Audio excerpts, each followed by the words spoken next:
warahmatullahi wabarakatuh. Waalaikumsalam warahmatullahi wabarakatuh. Selamat pagi anak-anak. Pagi. Gimana kabarnya hari ini? Sebelum kita mulai pembelajaran, marilah kita berdoa dengan dipimpin oleh ketua kelas. Persilakan. Untuk memulai pembelajaran pada siang hari ini, mari kita berdoa bersama-sama. Bismillahirrahmanirrahim. Baiklah, terima kasih kepada ketua kelas. Kak absen dulu ya. Di sini ada yang tidak masuk? Ada. Nomor absen? Ada. Sakit atau alasan?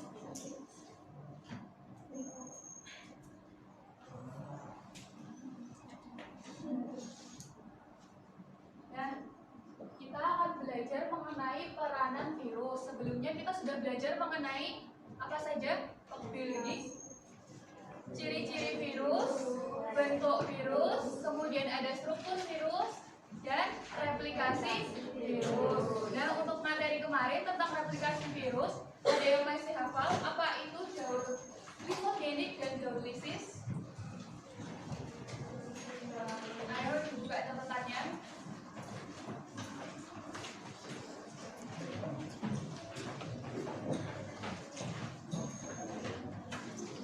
Jadi, daur litik itu virusnya nanti sel inangnya akan mengalami lisis atau pecah. Jadi nanti sel inangnya akan mengalami pemecahan agar virusnya itu keluar.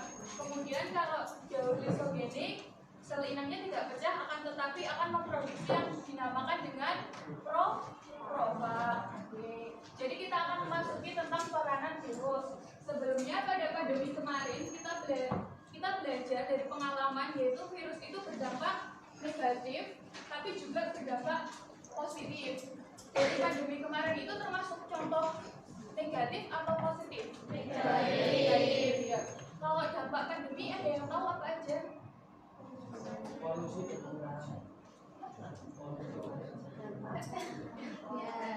Ya, kemudian dari ekonomi, kemudian kita juga harus menerapkan yang namanya physical distancing, yaitu menjaga jarak minimal 1 meter. Akan belajar mengenai dampak dari COVID-19, yaitu banyaknya pengangguran karena COVID-19. Kemudian kita akan menyimak, mari kita simak video berikut ini.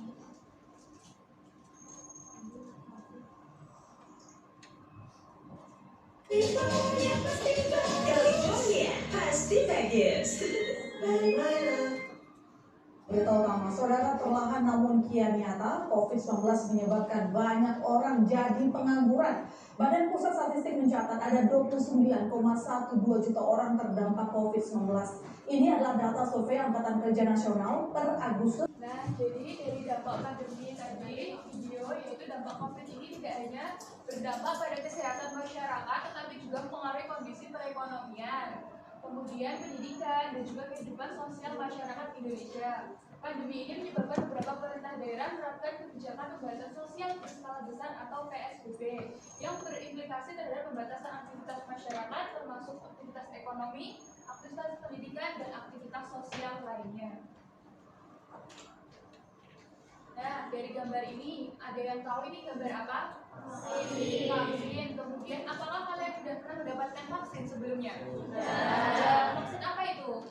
Vaksin COVID kan kemarin. Waktu kecil ada yang pernah mendapatkan vaksin? Vaksin campak, polio? Pernah ya? Oke. Kemudian, kalau menurut kalian, cara pembuatan vaksin itu bagaimana ya? Ada yang tahu? Ya, dengan melemahkan virus.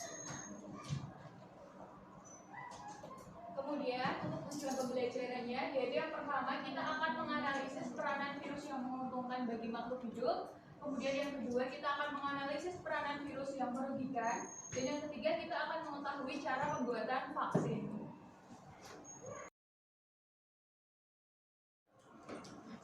Nah, di sini ada videonya, mari kita simak bersama. Setelah ditetapkan sebagai pandemi oleh Badan Kesehatan Dunia atau WHO, kita perlu mengetahui apa saja gejala seseorang terjangkit penyakit COVID-19. Seperti apakah gejala penyakit ini dan apa yang membedakannya dengan penyakit influenza? Dibaca di internet gitu, mungkin gejalanya itu kayak gejala flu, gejala batuk, cuman mungkin demamnya lebih tinggi. Oh, gejala-gejalanya sih kayak ringan aja, seperti kayak flu, batuk, sama sakit-sakit tenggorokan. Gejala-gejalanya itu ya seperti kita gejala masuk angin, mau pilek gitu. COVID-19 telah ditetapkan Badan Kesehatan Dunia atau WHO sebagai penyakit pandemik atau penyakit yang persebarannya sudah ke berbagai negara. Namun demikian, belum semua masyarakat di Indonesia mengetahui pasti gejala-gejala saat tubuh mulai terinfeksi virus corona. Dokter spesialis penyakit dalam Bermedsi menjelaskan.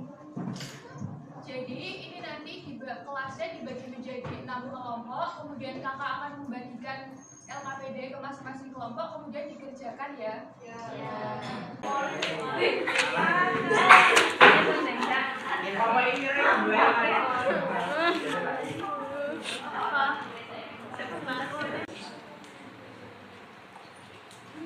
Sama penelitian adalah cara kerja virus dan bagaimana virus tersebut menyerang manusia.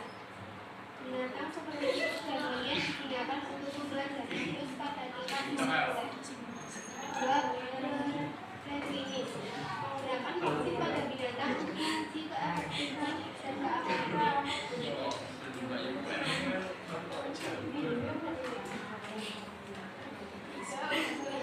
Fase 1 melihat reaksi sistem imun dan memastikan keamanan vaksin untuk manusia. Fase 2 melibatkan ratusan subjek uji coba dan memutuskan pengadaan dosis yang tepat serta jadwal imunisasi yang sesuai. Fase 3 melibatkan lebih dari 100 subjek uji coba dan memfokuskan pada efek samping yang berat dan lokal. Setelah vaksin diciptakan, vaksin harus diberi persetujuan oleh badan berwenang, kemudian didistribusikan secara skala besar. Izin bertanya, saya Putri Dileratul Ramadhani, absen 24, ingin menanyakan bagaimana cara kerja vaksin COVID-19. Baik, akan kami jawab. Cara kerja vaksin itu melalui merangsang sistem imunitas untuk membuat zat kekebalan tubuh atau antibodi yang bertahan cukup lama. Apakah cukup jelas? Terima kasih atas presentasinya dan juga ada pertanyaan. Kemudian kita akan membahas tentang tahapan bagaimana cara pembuatan vaksin. Yang pertama itu ada penelitian, yang kedua ada preklinis, yang ketiga ada uji klinis fase 1, uji klinis fase 2, dan uji klinis fase 3. Nah, jadi dalam penelitian ini dasarnya menggunakan fokus meneliti virus, sel-sel yang terkait virus tersebut, dan sel-sel yang diinfeksi virus ini akan diperbanyak. Tujuannya yaitu untuk melihat sel-sel yang diperbanyak bagaimana reaksinya dan diakurasi virusnya dalam jumlah lebih banyak. Dan pada proses ini biasanya sudah dimulai pembuatan vaksin dalam jumlah terbatas. Nah, kemudian untuk praklinis, yaitu penelitian tahap awal vaksin COVID akan disuntikan kepada hewan percobaan di lab untuk mengetahui efektivitas dan keamanannya. Selama riset tersebut, para peneliti juga akan mengkaji apakah vaksin lain digunakan atau memiliki efek samping tertentu. Jadi ini vaksinnya itu akan diujikan kepada hewan di lab. Kemudian ada pun contoh-contohnya yaitu seperti pada tikus putih. Ya, jadi karena tikus putih itu kan hewan, maka dia akan dilihat bagaimana efeknya terhadap tikus putih tersebut. Kemudian yang pertama ada uji klinis pertama. Pada tahap ini, vaksin itu akan disuntikan ke beberapa sukarelawan secara umumnya. Adalah untuk orang dewasa dengan kondisi yang sehat. Hal ini dilakukan untuk menguji keamanan vaksin COVID-19 dan dosis aman dalam tubuh manusia. Jika dinyatakan aman dan efektif, vaksin tersebut dapat masuk uji.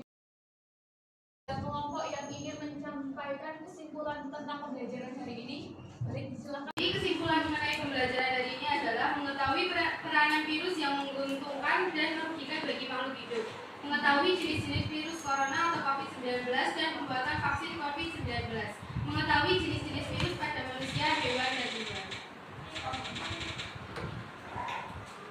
Terima kasih atas penyampaiannya.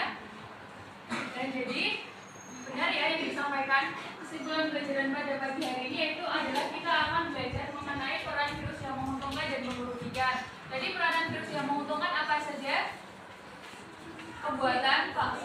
pembuatan antibiotik. Kemudian yang perbuatan itu kan menyebabkan penyakit. Nah, penyakit yang disebabkan oleh virus itu ada apa saja? Ada HIV, kemudian COVID, kemudian influenza. Yang menyerang tumbuhan apa saja? Mozaik. Yang menyerang hewan ada tetelo, rabies, kemudian burung. Karena pembelajaran sudah selesai, jadi kita sudah mempelajari tentang peranan virus. Kemudian untuk berikutnya kita akan belajar mengenai solusi penyebaran virus. Untuk itu, marilah kita berdoa untuk mengakhiri pembelajaran dengan membaca Alhamdulillah bersama-sama. Alhamdulillahirabbil alamin. Terima kasih atas perhatian dari kalian. Wassalamualaikum warahmatullahi wabarakatuh. Waalaikumsalam warahmatullahi wabarakatuh.